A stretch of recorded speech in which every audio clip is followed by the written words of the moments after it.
I have not actually had.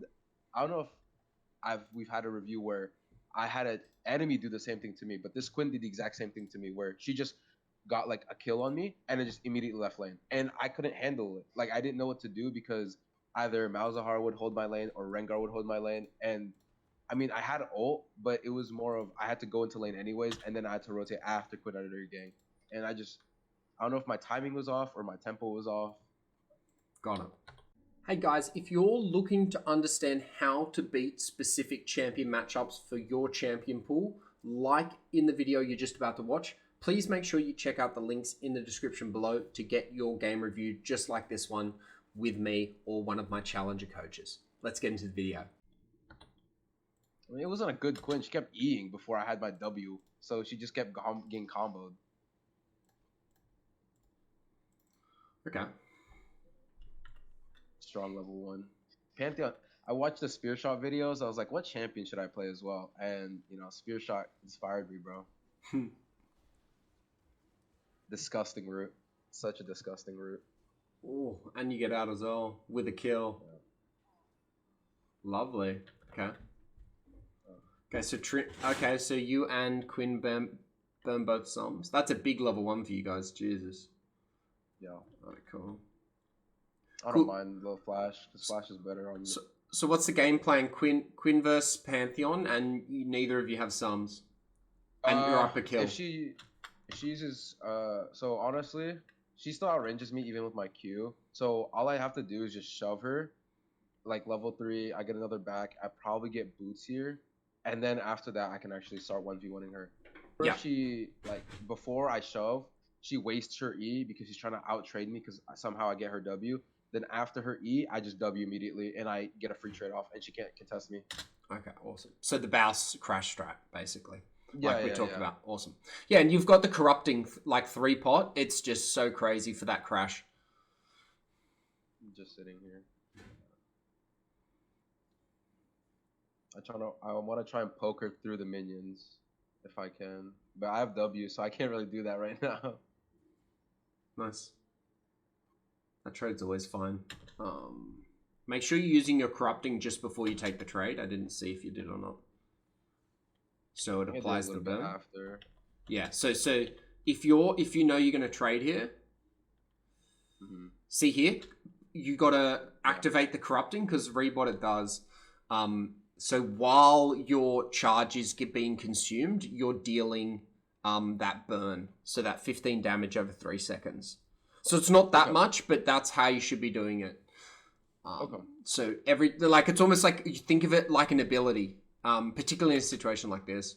If you're going to see how you use a pod anyway, so you may as well have just procced it before. Okay. Yeah, I've never used corrupting potion. I just go Doran's items. Yeah.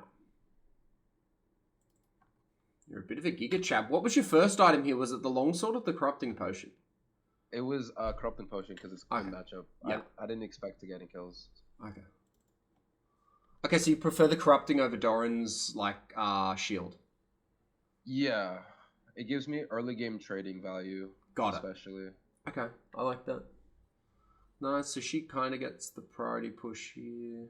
Yeah, the range just kind of gets to me, and I kind of sissy out here. Yeah. Again, see how you used another pot, like suboptimally. So if we're going to do the corrupting pot, let's make sure we're using that correctly. Okay. Yep. And the Baus crash is no longer an option.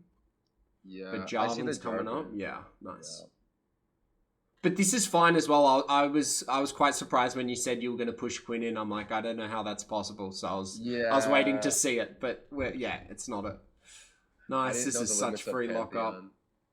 Oh yeah, nice. Oh, Jarvan. What was that? Jarvan.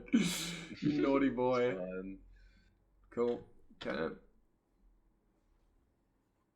I'm still healthy, so I stay in lane here. Yep. I don't really have a problem with it. That's fine. You're still up items on her anyway. And XP. The only issue is the jungler. And you see him bot, so you're completely safe for this.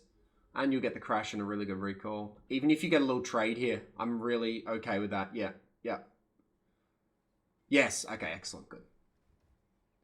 That's so good because now you're just going to reset and look at her health.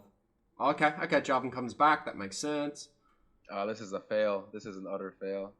He wants to gank. I have no mana.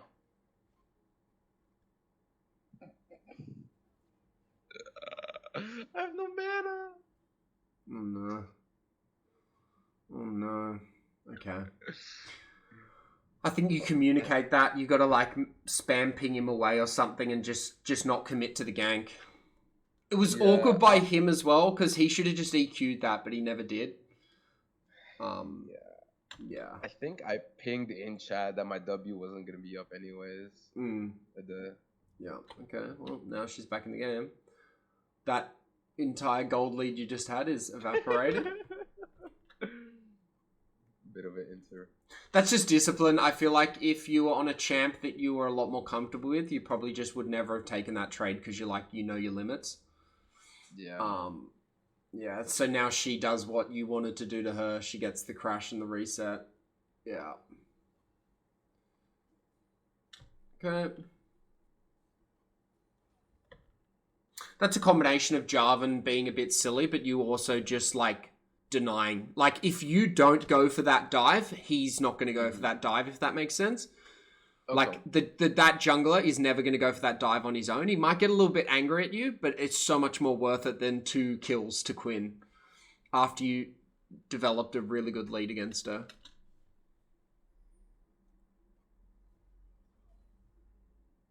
It could also be a conversation on better mana management, which is also to do with the fact that you're playing Pantheon when you don't usually play Pantheon, and your corrupting timings are just kind of like, for lack of a better word, really bad.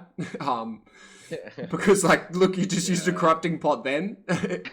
Like, yeah. I'm treating it like a potion, I'll be honest. Yeah. So we see Rengar bot. So again, you're pretty safe here. This is not a good lane state for you. Well, it's like, it's safe for you, but it's not really ideal because you can't really take those minions.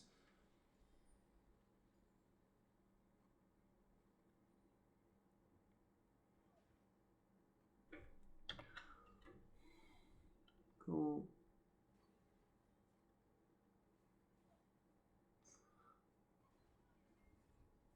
Oh my god, you just win those trades. Oh my god. I try to Giga chat it and be like, she's gonna back in that tower spot. Oh my She's not lord. there. Oh my god, what are you doing? I want to clear the wave because she has. Oh, I don't want to die. What, you clear wave just as fast with your Q? Bruh. This is why you don't fucking... I mean, you're on your Smurf, so I don't care. But this is why we don't just fucking play champs. Because look how suboptimal you are. Corrupting potion wrong, ults wrong. You don't even know you're on trade strength there. Because, like, you actually could have killed her probably 10 seconds earlier there, but you waited so long. I looking back as well, I think if I didn't hold my E as long, I would have probably killed her and put in another auto attack if I timed it properly. Yeah. I mean, that's just a good roam by her.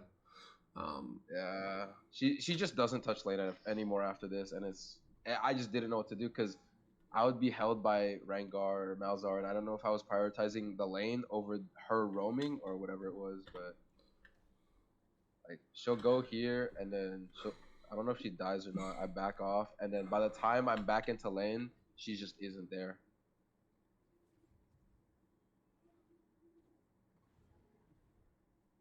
I might get a trade-off shutdown.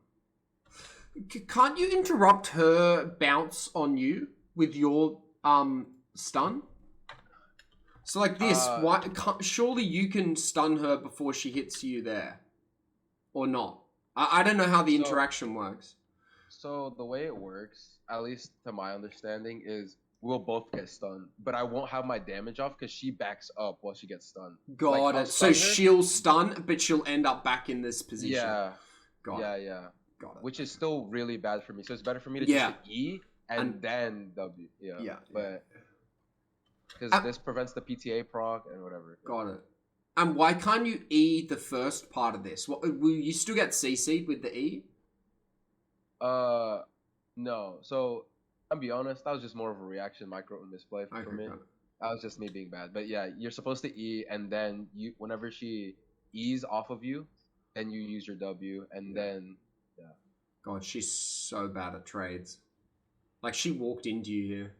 Yeah, I know. Nice. Which is why I was so confused, because this Quinn is not good. She just wastes her E, she walks up, melee range. Nice. You don't even need to go for that because you got the corrupting plus burn. Yeah. I wonder if it saves your life if you don't go for that. Again, this is just champion knowledge. I don't know if it saves you. Oh, Rengar doesn't have flash. So I think if I stick inside the bush, he doesn't get to get the kill. So, like if I go here and I back up to the bush. Where? Wait, which bush?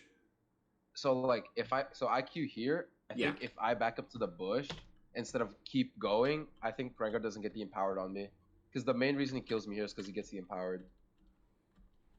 Yeah, but also why can't you just walk here? True. I was afraid because he was gonna just straight up bola me, so I was trying to walk down and avoid it. Yeah. Well, it's good play by them anyway.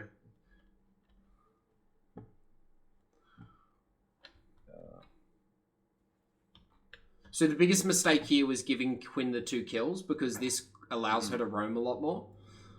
So that mistake is basically you're going to be paying for that for the rest of the game because of how Quinn's playstyle is. Okay. So, yeah, because I've been fighting Quinns a lot, and every single time I just try and see if I can use Pantheon against it, because it's one of the champions I know, at least in my sort of weird-ass pool, to counter her a little bit. Yeah. Because I know Mord gets countered, Trin gets countered, Aatrox gets slammed, because Aatrox is just trash right now. Yeah. And that roam is purely just because Rengar ganked and killed you. Okay. So that's pretty natural that she got that roam off. And also, nothing can really match Quinn, so I don't actually mind this Pantheon as the pick against it. Okay. Cool.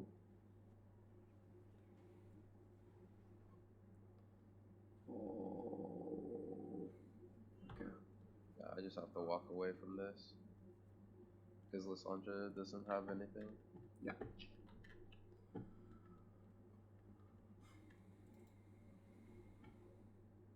Nice. Okay, that's a better use of corrupting.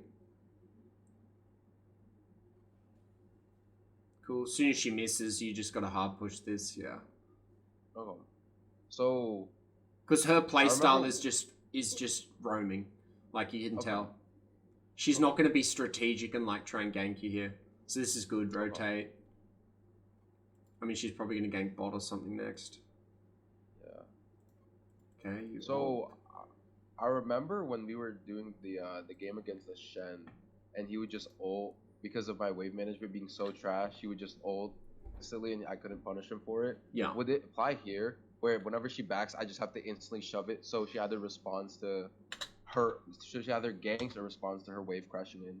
Yeah, because look at the CS gap you're creating. Yeah, you're doing exactly right. But now you're overforcing. Like, that ult is just so unnecessary. Like, it's not in vision. The play's not on because Lysandra wasn't even close.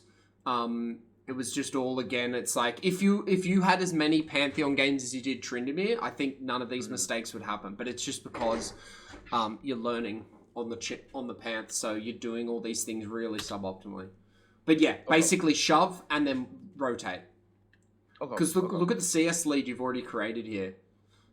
Yeah. She's only still in touch really because of that Jarvan fuck up that was preventable. That ult, by the way, also fucks this up. So, like, now she'll get another roam timer. So that's why these inefficiencies are really important, because you could have maybe ulted her here. Jarvan might have come up with your ult. You know, anything could have happened. You know her flash isn't up because she's used it. And I assume you can track flashes. Yeah. So, like, that's why these ults, like, you might not have even realized in that game, I used ult, nothing happened. Oh, cool, I don't lose anything for it.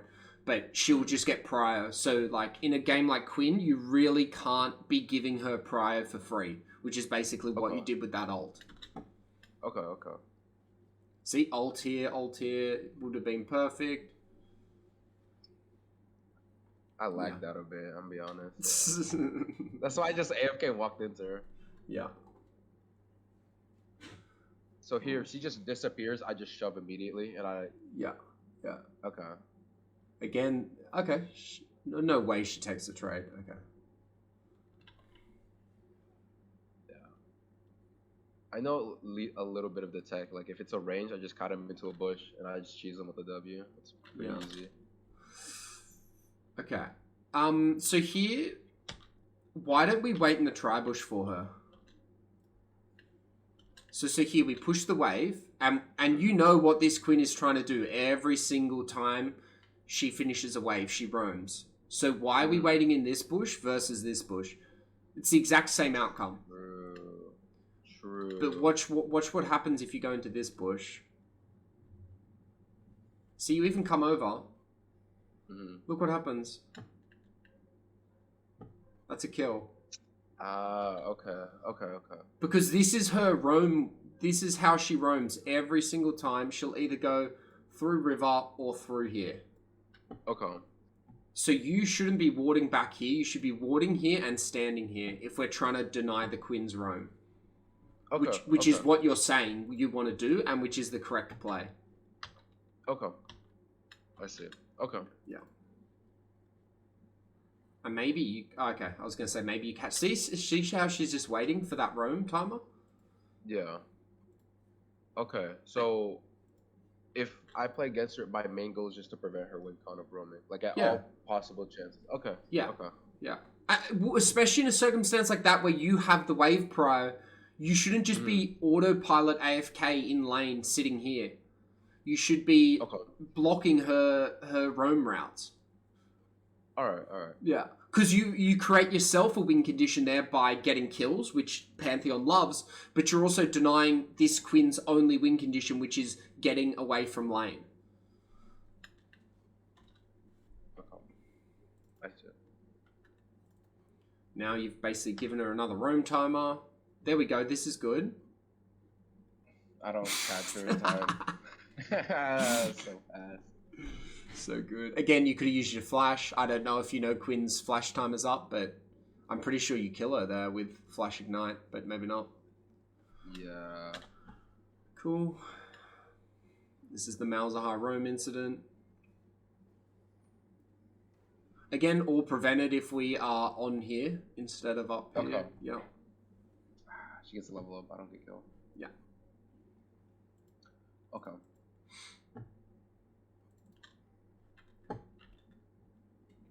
Because I'm sure these like roams she got, these priorities and like the Malzahar coming top in game would have felt like, oh my god, they're just they're like carrying this Quinn or they're protecting her so much. But in reality, it's all from your own mistakes. Okay. And if you're like silver or bronze, I wouldn't say they're from your mistakes because people just get overwhelmed. But you're like plat now, so it's your fault that you're dying in these situations. Yeah. All right. And again, 50 games on Pantheon, I doubt you'd be making these mistakes because you would have been in these situations and learnt from them. But that's the beauty and the curse of new champs. Yeah.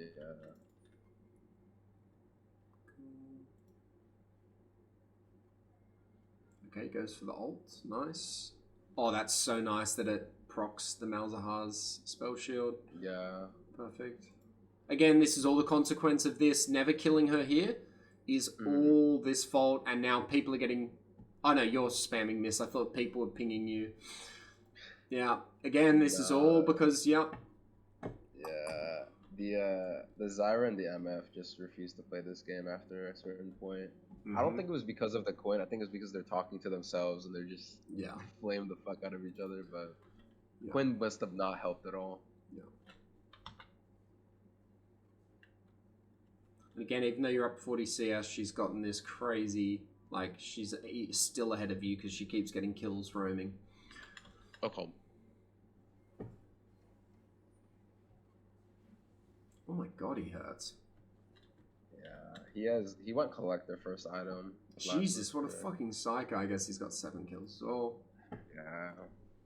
Again, this is where the game comes really out of control.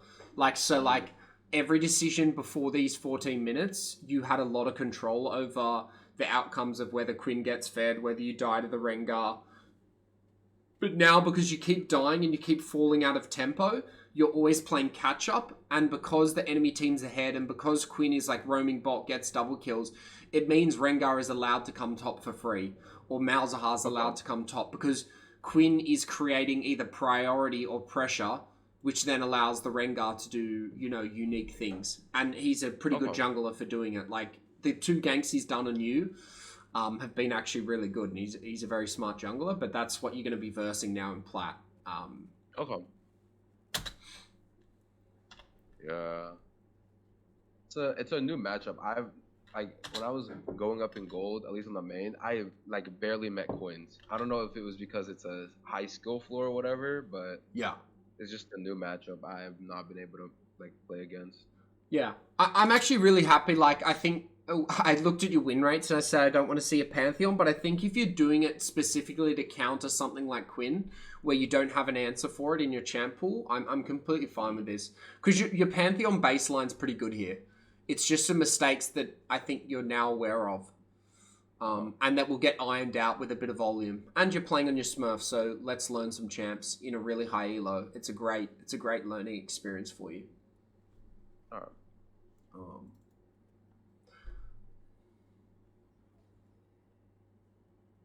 Oh, yes. Nice. What do you guys get for this? Dragon. Good. Tier 1 and Dragon is excellent. Oh my god. Oh my god. It goes to hell. Oh my god.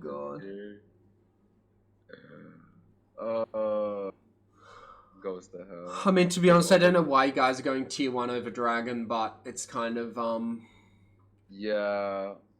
I mean, I was more of just sticking to my team, because at this point, I know I'm not going to solo kill anybody, so I'd rather just pick off somebody, get a Q execute, and get some gold. Yeah. I mean, in that situation, if you're aware that Dragon is the better call, like, you should try and shot call it a bit just with pings. Don't type, but try and get your team to make the better macro choice. If you were in that situation aware that the tier 1's a bad play, just because Malzahar's got a lot of wave clear and a lot of lockdown, if you're aware, you should shot call it. Okay. Why the fuck did you ult bot lane? Again, this is like the random shit you're doing, yeah. It's the wave. I need the wave. Yeah. What happens if you go for a psycho ult here? I'm just thinking... No, I don't think it's the right play, but it would have been... Yeah. Yeah, I was contemplating it. If Jarvan was close enough, I would have, but... Yeah, nah, it's so troll if you do. Yeah. You wouldn't survive long enough. If you had flash, you might, maybe. But... I mean, yeah. At this point in the game, I think I just play around the Lissandra and everybody else, because my 4-5 is not going to do anything. It might pop like an Ezreal or a Lux flash, but it's not going to do anything else for solo lane, at least. Yeah, yeah. Okay, we've seen enough. We know the outcome of the game now. Alright, cool. So, what did we learn with the Panth? First, I gotta learn her roam timers. I have to keep up with her roam timers, because if I don't, I fuck up, and she gets to roam for free. And wherever laner that she replaces, or like the jungler might come up, take up Prio because he can, because my Quinn's roaming, or the Malzahar. Yeah. Well. And how do we stop the roam timer? So we can take control of Tribush either with wards, or we can have better management of the lane. So if I'm trading my life for her life, it's not worth at all, because as soon as she revives, she's out into another lane, but I have to walk there because she has her ult and I don't. Yeah. Awesome. So the easiest way to stop a champ that wants to roam is like stopping them ever leaving lane. And you can do that through 2 ways. It's constantly crashing the wave, and players have a natural instinct to catch waves, which even that Quinn was doing. She did want to roam a lot, but she was also catching waves that were crashing. And then a second one is, blocking off the path, whether it's vision or when you're playing a direct counter. So vision is good if you're like, let's say, a really shitty champion to Quinn. I don't know a good example, but it's like where you can't really matcha roam. So you just get the vision and try and ping your team. Like, be like, hey guys, Quinn's coming. I can't do much about it, but I'm just going to ping it and then push. Whereas because you're playing a direct counter like Panth, you can sit in those roam, the channels she wants to roam from, and you can just deny. Like that Tribush was a perfect example. Okay. Cool. What else? I think just the small little misplays, corrupting potion a lot because I've not been used to it. So starting a trade, just pop corrupting pot, go in, and then leave with the extra HP mana. Yeah, I think your limits of Panth as well. You got, and that's fine because that's what happens with the new champ. It's expected. Yeah. I think you talked about a little bit with this, like trading kills not worth, but like it's really important for you to stay in control of the tempo against the Quinn. So you said it really perfectly here. Trading a kill with a Quinn is not worth it because she gets the tempo advantage. And you were pushing waves and then allowing her to get the tempo back. Like that Tribush is a perfect example. So you had tempo, you pushed the wave in first. What did you do with that tempo? You sat in lane, right? Okay. Yep. Whereas she then got the tempo back, or she made it like even. So she cleared the wave that you crashed, and then she immediately roams, and you're just sitting there with like your thumb up your ass, kind of in lane, waiting for her to come back, but she never does because we know she's a roamer. Mm-hmm. Yeah. So I know if me dying with her, because she gets the roam, she has what is it? She has faster movement speed, so she gets the roam more than me. Yeah. And Pantheons are very immobile. If I was to take TP that game, would it be worth it to trade kills? Because I would just die, TP back to lane, crash wave. No. No, because the Ignite was allowing you to kill and contest the Quinn and stop her from ever roaming in the first place. You just weren't doing it properly. Okay. Yeah. Okay. Yeah. And so it started with the double like that double death fucked everything, and then it became harder and harder to keep tempo. And then even when you did get tempo back, again, the Tribush example, you were fucking it up again because you just didn't know Pantheon's like limits and how you should be playing the lane. But now we do. So it's such a great learning experience because now you're very aware. But no, don't take the TP because that's what your ult's for. But you just weren't using your ult correctly either. Yeah. Using it like old Pantheon ult, pre-rework, crashing it for minions. Yeah. Your Q basically does the same amount of damage because you can probably get off 2 Qs by the time you are. So it's just like, it doesn't make sense. Yeah. So I really like, on paper, the Pantheon into the Quinn. I think it's really good. I wouldn't really want to see the Pantheon into many other matchups unless it's very similar like that, where it's to try and win the lane so you can deny the enemy's win condition. I'd much rather see your Mordekaiser and your Tryndamere a lot more, but the Quinn, I'm really happy with the Pantheon. I only pick Pantheon to squishy like Jace. They're good. Yeah, I'm really happy with that. Jace, Teemo, perfect examples. Jace, Teemo, Quinn. Is there any other top roaming? I mean, if you ever verse like a Talon, again, Pantheon's good, but like so is probably Mordekaiser and Trynd. But you sometimes will see Talon tops. It's really rare, but you might sometimes see that.